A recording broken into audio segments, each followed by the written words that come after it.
Закинем его на 5 цельных минут. Класс. Ставьте таймер.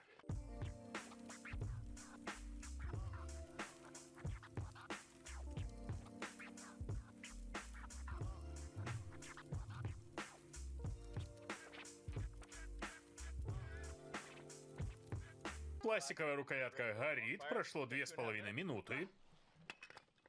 Выглядеть он потом будет жестко, станет моим любимым калашом. Да, я тоже думаю, даже ничего менять не придется. Смотрится шикарно. 5 минуток. И что мне с ним делать? Ты знаешь, что делать.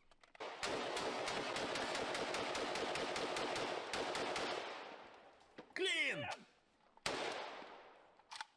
На последнем патроне. Пустой. Калаш стреляет после 5 минут в костре.